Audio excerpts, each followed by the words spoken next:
آگے صورت ہے بھائی، بسم اللہ الرحمن الرحیم، قل یا ایھا الکافرون، اے نبی آپ کہہ دیجئے کہ اے کافرو، لا اعبد ما تعبدون،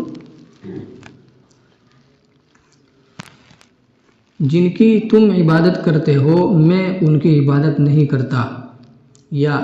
بالکل سیدھا سا ترجمہ یوں کر لیجئے کہ میں تمہارے معبودوں کی عبادت نہیں کرتا، ولا انتم عابدون ما اعبد، اور نہ ہی تم میرے معبود کی یعنی اللہ کی عبادت کرتے ہو، ولا انا عابد ما عبدتم، اور نہ میں عبادت کروں گا تمہارے معبودوں کی، ولا انتم عابدون ما اعبد، اور نہ تم میرے معبود کی عبادت کرو گے، لکم دینکم ولی دین، تمہارے لیے تمہارا دین ہے اور میرے لیے میرا دین ہے۔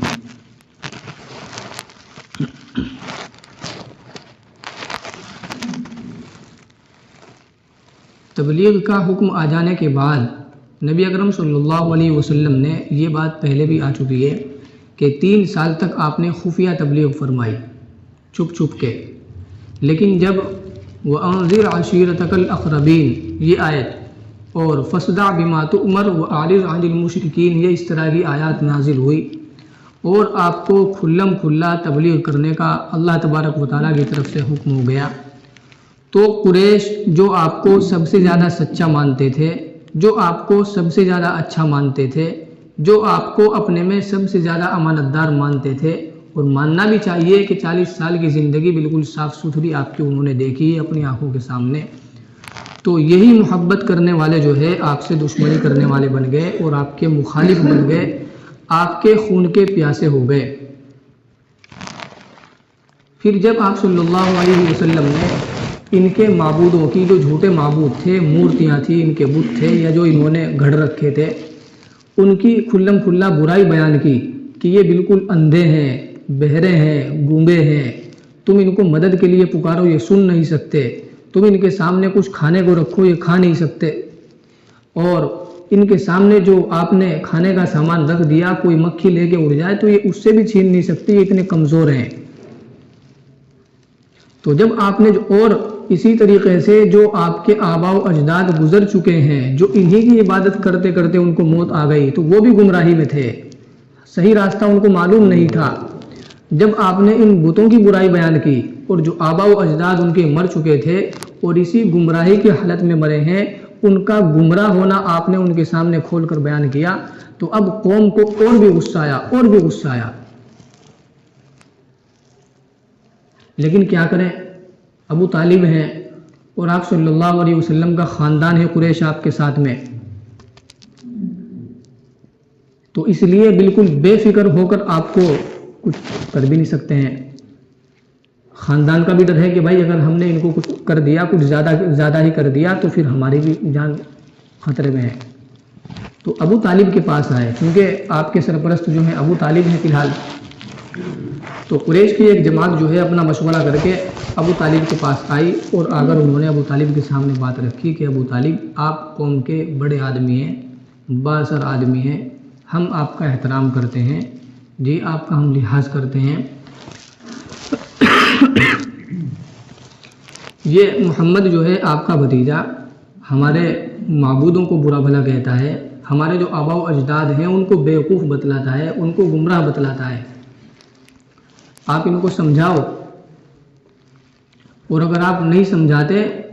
تو پھر آپ ہمارے درمیان میں سے ہٹ جاؤ، ہم خود فیصلہ کر لیں گے۔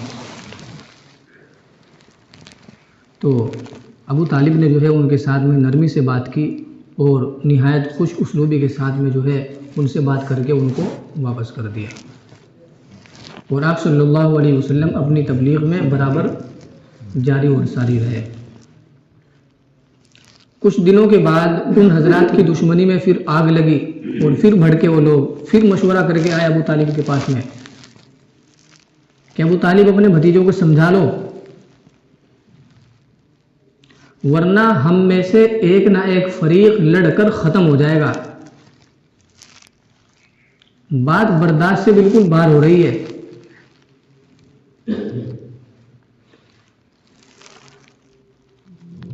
یہ بات کہنے کے بعد وہ جماعت چلی گئی، نبی صلی اللہ علیہ وسلم آئے، ابو طالب بیٹھے ہوئے ہیں، ابو طالب نے آپ کو بلایا کہ بھتیجے تمہاری قوم میرے پاس آئی تھی اور یوں یوں کہہ کر کے مجھے گئی ہے، بھتیجے خدا کے واسطے میرے اوپر اتنا بوجھ نہ ڈالو جس کو میں برداشت نہ کر سکوں، میرے اوپر بھی رحم کرو اور اپنی جان پر بھی رحم کرو۔ ابو طالب کے یہ الفاظ سن کر نبی صلی اللہ علیہ وسلم نے یہ محسوس کیا کہ شاید آج سے چچا جان میرا ساتھ چھوڑ رہے ہیں۔ آپ کی آنکھوں میں اس وقت آنسو تھے۔ آپ نے فرمایا، چچا اگر میرے ایک ہاتھ پر سورج لا کر رکھا جائے اور دوسرے ہاتھ پر چاند لا کر رکھا جائے، میں یہ گرمی اور یہ سردی برداشت کر سکتا ہوں، لیکن میں اپنے کام سے باز نہیں آؤں گا۔ میں اللہ کے دین کو کھول کر بیان کروں گا، تبلیغ کروں گا، ان بتوں کی برابر برائی کروں گا، میں اس چیز سے باز نہیں آؤں گا۔ ابو طالب نے جب آپ کا یہ جوش دیکھا تو آپ کو بلایا کہ بھتیجے، بلکہ یوں کہا کہ چچا کی جان، تم جو چاہے کرو، میں تمہارا ساتھ کبھی نہیں چھوڑوں گا اور میں ان دشمنوں کے حوالے تمہیں کبھی نہیں کروں گا۔ اب جو جماعت تھی، قوم تھی، قریش تھے، خاندان تھا، مکے والے تھے، انہوں نے پھر دیکھا کہ بھائی ابو طالب برابر ان کی حمایت میں لگے ہوئے ہیں، اڑے ہوئے ہیں، یہ بھی بات کو نہیں سمجھ رہے ہیں۔ تو تیسری مرتبہ انہوں نے مشورہ کیا اور اب کی بار کچھ الگ قسم کا مشورہ کیا۔ ایک لڑکا تھا عمارہ، اس کو ساتھ میں لے کے آئے، بڑا خوبصورت تھا، اور اگر ابو طالب کے سامنے یہ بات رکھی کہ ابو طالب یہ وحید کا بیٹا ہے عمارہ، تم اس کو لے لو اور محمد کو ہمارے حوالے کر دو، تاکہ ہم ان کا نعوذ باللہ ان کا کام تمام کر دے، انہوں نے قوم میں تفریق کر دی ہے۔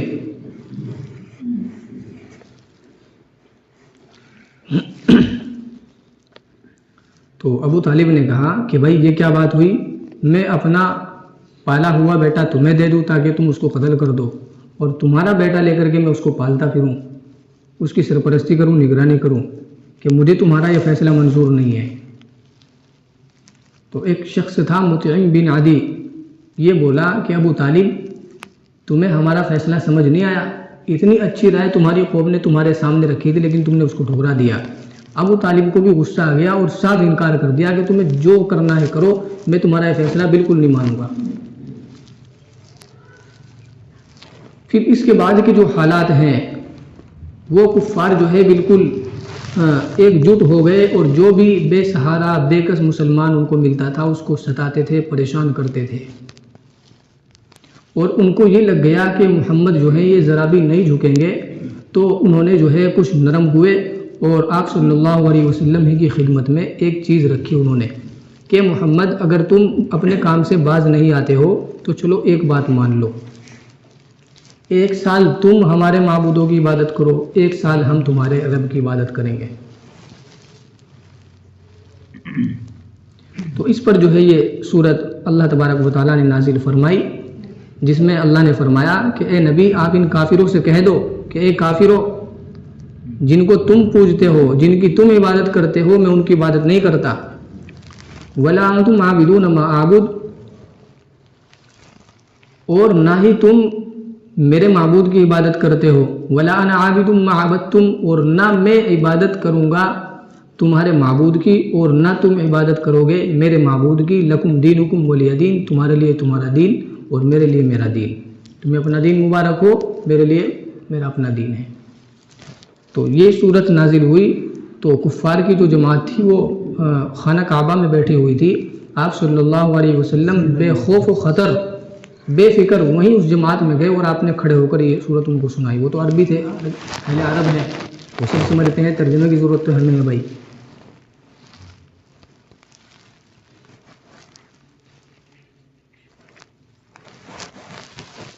لکم دینکم ولی دین، تمہارے لیے تمہارا دین اور میرے لیے میرا دین۔ میرے اوپر جو فرض تھا، میری جو ذمہ داری تھی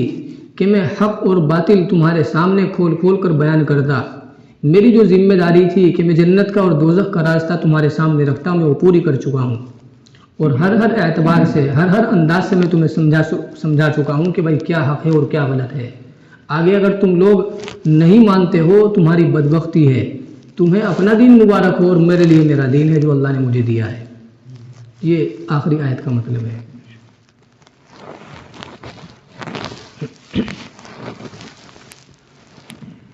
یہ جو آخری آیت ہے لکم دینکم ولی دین، تمہارے لیے تمہارا دین اور میرے لیے میرا دین، اس آیت سے بعض لوگوں نے یہ سمجھا کہ بھائی جو کفار ہیں، مشرکین ہیں، ان کے ساتھ مسلمان کو صلح کرنا جائز نہیں ہے، کیونکہ یہ آیت صاف ہے کہ بھائی تمہارے لیے تمہارا دین اور ہمارے لیے ہمارا دین ہے۔ لیکن آیت کا مکمل مطلب یہ نہیں ہے۔ جو مکہ ہی کے مشرکین تھے ان سے صلح کرنا نبی صلی اللہ علیہ وسلم سے ثابت ہے، اسی طریقے سے مدینہ منورہ کے جو یہودی تھے ان سے بھی صلح کرنا ثابت ہے۔ جب آپ ہجرت فرما کر مدینہ منورہ تشریف لائے تو مدینہ کے اندر یہودیوں کے 3 قبیلے رہتے تھے، ایک بنو نذیر اور ایک بنو قریظہ اور ایک بنو قینقاع۔ یہ 3 قبیلے تھے ان کے بڑے بڑے جو مدینہ ہی میں آباد تھے آپ صلی اللہ علیہ وسلم کے آنے سے پہلے۔ تو مدینہ منورہ میں آنے کے بعد آپ نے ان سے جو ہے صلح کی تھی کہ بھائی ہم آپس میں جو ہے جنگ نہیں کریں گے۔ اور اسی طرح ایک دفعہ یہ تھی کہ اگر باہر سے کوئی بھی جماعت اور کوئی بھی طاقت مدینہ منورہ پر حملہ کرے گی تو ہم سب مل کر جو ہے اس کا دفاع کریں گے۔ ایسے ہی اگر آپ کے ساتھ میں کوئی لڑے گا باہر کا آدمی تو ہم تمہارا ساتھ دیں گے، اور ہمارے ساتھ کوئی لڑے گا باہر کا آدمی مدینے سے باہر کا تو تم ہمارا ساتھ دو گے۔ تو یہ صلح جو ہے آپ صلی اللہ علیہ وسلم میں اور یہودیوں میں ہوئی ہے مدینہ منورہ میں۔ ایسے ہی ایک صلح حدیبیہ ہے جو بہت مشہور صلح ہے، وہ بھی مسلمانوں کی نبی صلی اللہ علیہ وسلم کی اور کفار کی ہوئی ہے آپس میں۔ اس کی بہت ساری شرطیں جو ہیں میرے خیال میں معلوم بھی ہوگی آپ کو۔ اس میں یہ بھی تھا کہ بھائی 10 سال تک کوئی جنگ نہیں کریں گے ہم آپس میں، یعنی مکہ والے اور نبی صلی اللہ علیہ وسلم۔ اور ایک شرط اس میں یہ بھی تھی کہ اگر مکہ المکرمہ سے کوئی شخص اسلام قبول کر کے مدینہ منورہ آئے گا تو اس کو واپس کیا جائے گا، اور مدینہ منورہ سے اگر کوئی مسلمان مرتد ہو کر نعوذ باللہ مکہ مکرمہ جائے گا تو وہ واپس نہیں کیا جائے گا۔ یہ وہ شرط تھی جس کی وجہ سے حضرت عمر رضی اللہ عنہ جو ہے بہت غصہ آ گیا تھا ان کو کہ یہ کیسی صلح ہو رہی ہے، دب کر ہم صلح کر رہے ہیں۔ تو بہرحال یہ الگ موضوع ہے۔ تو نبی صلی اللہ علیہ وسلم نے کفار اور مشرکین سے صلح کی ہے، صلح حدیبیہ بھی اس کی مثال ہے، اور جو مدینہ منورہ میں آنے کے بعد آپ نے یہودیوں سے صلح کی ہے وہ بھی اس کی مثال ہے۔ اب لکم دینکم ولی دین کا کیا مطلب ہوا کہ بھائی تمہارے لیے تمہارا دین اور ہمارے لیے ہمارا دین؟ مطلب آیت شریفہ کا یہ ہے کہ غیروں سے، غیر مسلموں سے ایسی صلح کرنا جس سے کہ ان کے مذہب کو ماننا لازم آئے، یا ان کے مذہب کا کوئی ایک جز، کوئی ایک ان کی رسم یا ان کی عبادت یا ان کی پوجا کا طریقہ ماننا لازم آ رہا ہو، وہ جائز نہیں ہے۔ یا جس میں جو ہے اپنے مذہب کو چھوڑنا لازم آئے، اپنے مذہب کی خلاف ورزی لازم آئے، وہ جائز نہیں ہے۔ اس کی ایک مثال یہ لے لیجئے کہ بھائی ہمارے غیر مسلموں کے ساتھ میں تعلقات ہیں کاروباری اعتبار سے، اب ان کے یہاں سلام کرنے کا طریقہ الگ ہے اور ہمارے یہاں مسلمانوں کے یہاں سلام کرنے کا طریقہ الگ ہے۔ وہ نمسکار بھی کرتے ہیں، نمستے بھی کرتے ہیں، اور بھی بہت سارے الفاظ ہیں ان کے۔ تو اگر یہ دونوں کے دونوں جو کاروباری اعتبار سے ایک دوسرے سے تعلق رکھتے ہیں، یہ مسلمان اور یہ غیر مسلم، یہ صلح کریں کہ بھائی اگر ہم تمہارے پاس آئیں گے تو ہم جو ہے تمہیں سلام کریں گے اپنے والا، اور جب تم ہمارے پاس آؤ گے تو تم جو ہے ہمیں اپنے والا سلام کرنا جو تمہارے مذہب میں، یا اس کا الٹا کر لیں کہ ہم تمہارے پاس جائیں گے تو تمہارے والا سلام کریں گے، اور تم ہمارے پاس آؤ گے تو تم جو مسلمانوں کا سلام ہے ہمیں وہ کرنا۔ یہ صلح کر لے، یہ متفق ہو جائے، تو شریعت یہ کہتی ہے کہ یہ صلح بالکل باطل ہے، جائز نہیں ہے۔ کیوں جائز نہیں ہے؟ کیونکہ یہ مذہب اسلام کے خلاف ہو رہا ہے۔ نمستے کر کے سلام کرنا یا نمسکار کرنا، اسلام اس کی اجازت نہیں دیتا۔ اسلام کہتا ہے کہ اگر اس طرح آپ کا تعلق پڑ جائے، واسطہ پڑ جائے، تو آپ کچھ ویسے الفاظ کہیں، آداب کے الفاظ کہہ دیں، یا اور جو ایسے لفظ ہوں جو ان کے مذہب میں رائج نہ ہوں، اس طرح کے برے الفاظ جن کے معنی شرکیہ ہیں، کفریہ ہیں،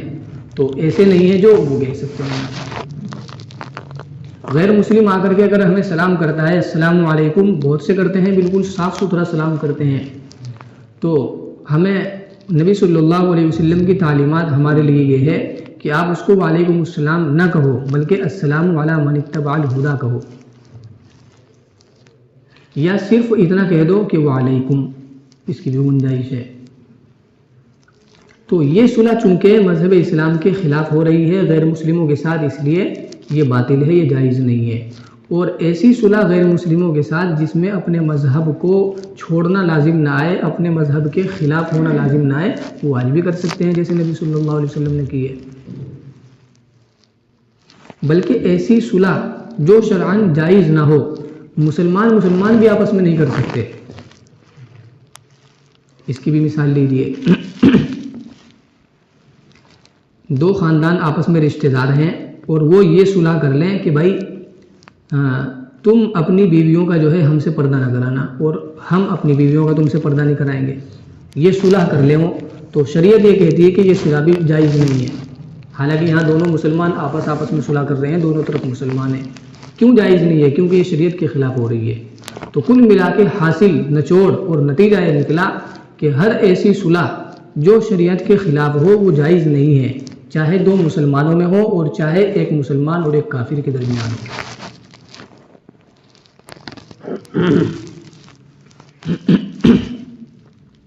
اب آخر میں ان کے کچھ فضائل سن لیجئے۔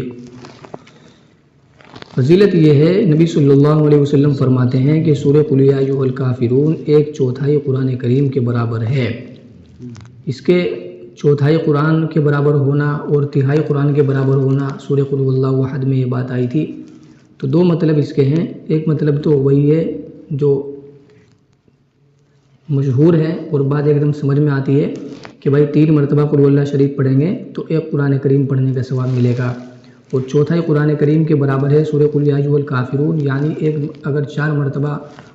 کوئی شخص قل یا ایھا الکافرون کی صورت پڑھے تو اس کو ایک قرآن کریم پڑھنے کا ثواب ملے گا۔ اور ایک دوسرا مطلب ہے اس کا، وہ پہلے آ چکا ہے۔ دوسری چیز یہ، نبی صلی اللہ علیہ وسلم کا معمول یہ تھا کہ آپ مغرب کے بعد کی جو 2 سنت مؤکدہ ہیں ان میں اور فجر سے پہلے کی جو 2 سنت مؤکدہ ہیں ان میں آپ کا معمول مبارک یہ تھا کہ آپ پہلی رکعت میں قل یا ایھا الکافرون اور دوسری رکعت میں قل ھو اللہ احد پڑھا کرتے تھے۔ یہ اکثر صحابہ کرام نے آپ صلی اللہ علیہ وسلم کا عمل نقل کیا ہے۔ ایسے ہی وطروں کے بارے میں آپ کا معمول یہ تھا کہ آپ پہلی رکعت میں سبح اسم ربک الاعلیٰ یہ صورت پڑھتے تھے اور دوسری رکعت میں قل یا ایھا الکافرون اور تیسری رکعت میں قل ھو اللہ احد پڑھتے تھے۔ تو یہ معمول بنا لینا چاہیے، بہت آسان ہے۔ قل یا ایھا الکافرون کی صورت بھی سب کو یاد ہے بھائی، اور قل ھو اللہ احد بھی سب کو یاد ہے۔ فجر سے پہلے کی 2 سنت مؤکدہ اور مغرب کے بعد کی 2 سنت مؤکدہ، ان میں آپ کا یہی معمول تھا۔ اللہ تبارک و تعالیٰ توفیق عطا فرمائے۔